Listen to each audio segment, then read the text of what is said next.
তুরস্কের president Recep Tayyip Erdogan ইসরায়েলের বিরুদ্ধে একটি ইসলামিক জোট গঠনের আহ্বান জানিয়েছেন। তিনি বলেন, মুসলিম বিশ্বের ঐক্যবদ্ধ হওয়া জরুরি, বিশেষ করে ফিলিস্তিনে ইসরায়েলের সামরিক অভিযানের প্রেক্ষাপটে। শুক্রবার রাজধানী ইস্তাম্বুলে ইসলামিক স্কুল অ্যাসোসিয়েশনের এক অনুষ্ঠানে তিনি এ বার্তা আহ্বান জানান। বার্তা সংস্থা রয়টার্সের এক প্রতিবেদনে এ তথ্য জানানো হয়েছে। এরদোয়ান জানান, ইসলামী দেশগুলোর এক হওয়ায় ইসরায়েলি সন্ত্রাসবাদ আটকানোর একমাত্র পথ।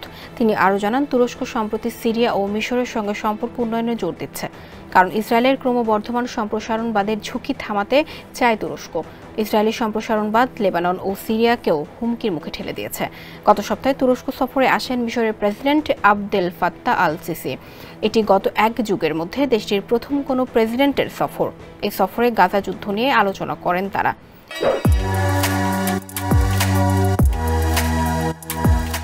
ইউরোপীয় বিশ্লেষকদের ধারণা, সম্প্রতি আন্তর্জাতিক অঙ্গনে তুরস্কের প্রভাব খানিকটা কমে এসেছে।